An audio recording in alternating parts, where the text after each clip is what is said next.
Alright, we're going to be looking at the empirical rule today. The empirical rule can be applied whenever the distribution of a data set can be reasonably described by a normal curve. Normal curves are derived from practical experience. They were observed. Normal curves give a fit for many data set, and they have this overall general shape, this bell curve, mounded curve, symmetric.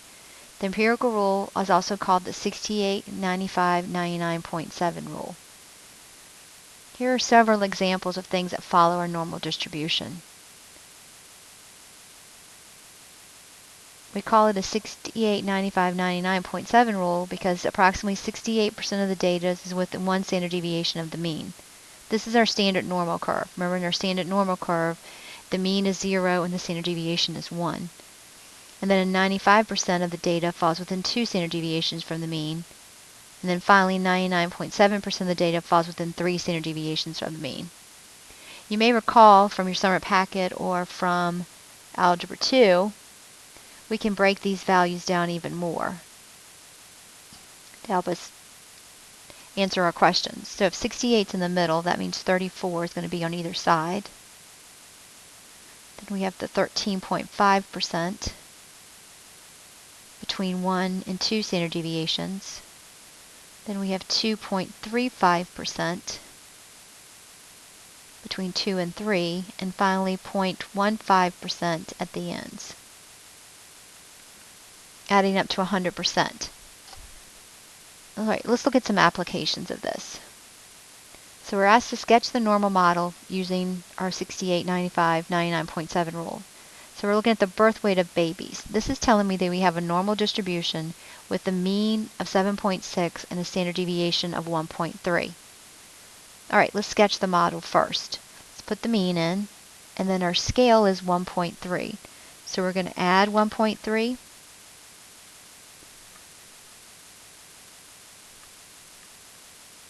And then subtract 1.3.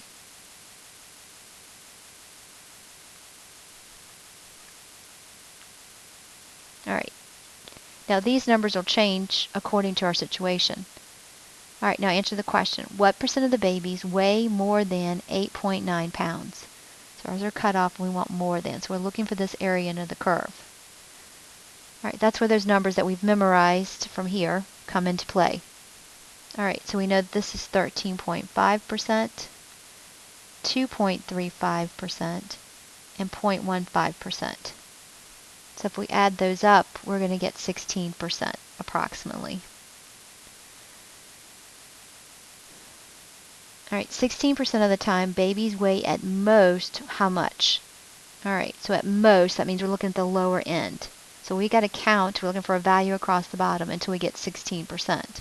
Well, here again, this is 0.15, 2.35, 13.5, which puts our cutoff at our 6.3 pounds.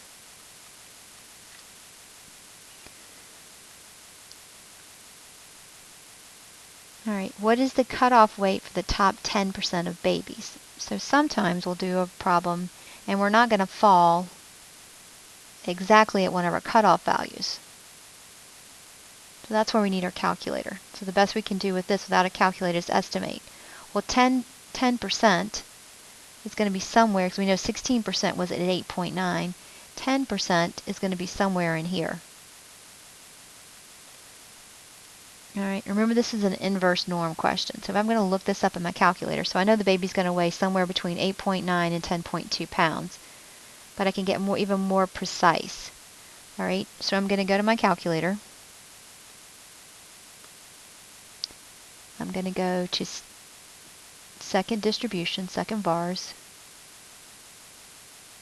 and I want inverse norm. Alright, now remember on the older calculators, this always has to be the area to the left. So my area to the right was 10%, so the area to the left is 90. And then my mean was 7.6. And my standard deviation is 1.3. So this will give me a more exact value for that 10% cutoff. Alright, so 9.27 pounds. So 9 9.27 pounds. So always remember to have units. All right, let's take a moment and add this to your notes. Let's talk about percentiles. So percentiles divide your data into 100 pieces. Percents are based on 100. So if I wanted to know the weight of the baby in the 95th percentile, that means 95% of the babies weigh less.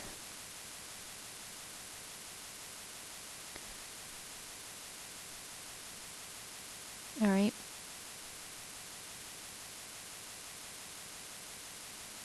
So that means that we're going to be somewhere, I want 95% of my babies to weigh less. Percentiles always tell you who you're higher than, or who you're. So here again, this would be an inverse norm question. So I could go back to second distribution, inverse norm, this time 0.95, leave the same mean, standard deviation. And so the weight, about 9.74 pounds, is a cutoff for the 95th percentile. All right, let's look at another example. All right, ACT scores at a certain college. Normal with a mean of 21.2 and a standard deviation of 4.4. All right, so here again, we're going to draw your curve. And my scale this time is 4.4.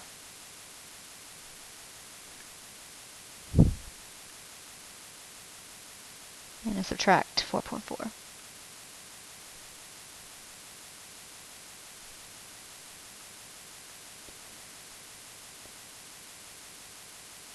All right, questions. What percent of the ACT scores are less than 12.4? So I'm looking for this area less than this area. Well, I know this is 0.15%. This is 2.35%. So if I add those together, I get 2.5%.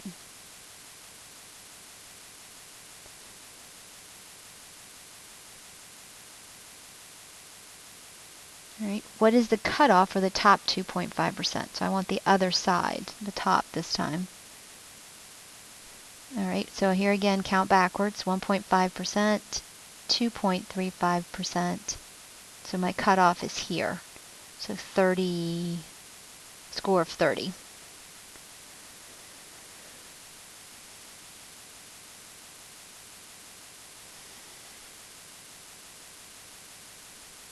All right, your professor states that the top 2.5% of the class will receive an A on the test.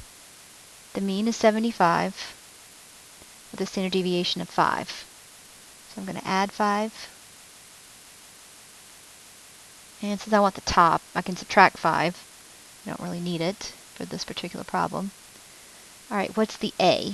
Top 2.5% of the class. Well, we just did this, right? 0.15%, 2.35%. So there's my cutoff. So anybody with an A, 85 or above is going to get the A. Okay.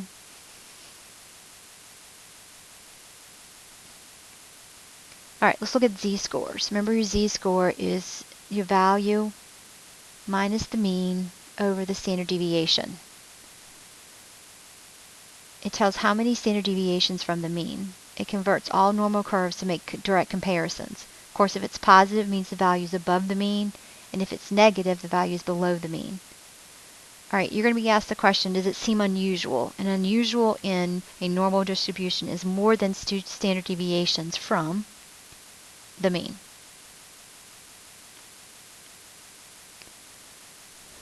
So let's look at application of this. Consider 3 athletes' performance shown below in a 3-event competition. Note that each placed first, second, and third in an event. Who gets the gold medal? Who turned in the most remarkable performance of the competition? All right, so let's take a moment and look at what we've got here. All right, we've got the 100-meter dash, the shot put, and the long jump. All right, think about what we're looking for. When are you doing better in a race?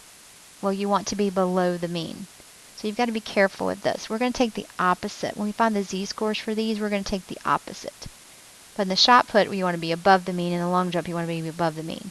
All right, watch your units. Notice that we're in seconds all the way through the dash, feet, and then down here, notice my mean and standard deviation. This is in inches, so I need to change it to a half a foot, or 0.5. All right, got to have all the same units. So to make direct comparisons, we're going to change everybody, find everybody's z-score. All right, so but I'm going to take the opposite because I want the opposite so I can add them together, because being below the mean is better in a dash. All right, so take the value 10.1 minus the mean over 0.2. That gives me negative 0.5. All right, do the same thing for the rest of them. So it's going to be the opposite of 9.9 minus 10 over 0.2. So it's going to give me a positive 0.5. And then finally, z, we're going to take 10.3 minus 10 over 0.2. And that's going to give me the opposite of that, negative 1.5. All right, let's do the same thing for all of these. We're going to find the z-score, so 66 minus the mean, which was 60 over 3, going to give me 2. And then 60 minus 60 over 3 is going to give me 0. And then 63 minus 60 over 3 gives me 1. And then finally the long jump. Alright, so we're going to have 26. The mean was 26 with a standard deviation of 0.5. So we're going to get 0. So 27 minus 26 over 0.5, we're going to get 2. And then finally 27.25 minus 26 over 0.5, and we're going to get 2.5. All right, now let's add them up. So negative 0.5 for competitor A. Negative 0.5 plus 2 plus 0 is going to be 1.5 for a total. All right, 0.5 plus 0 plus 2 is going to give me 2.5. And then negative 1.5 plus 1 plus 2.5 is going to give me 2. So that means overall that B is our winner. C comes in second and A comes in third. Now who had the most remarkable performance? Well, that's going to be C for the long jump, because he's the furthest above the mean than anybody.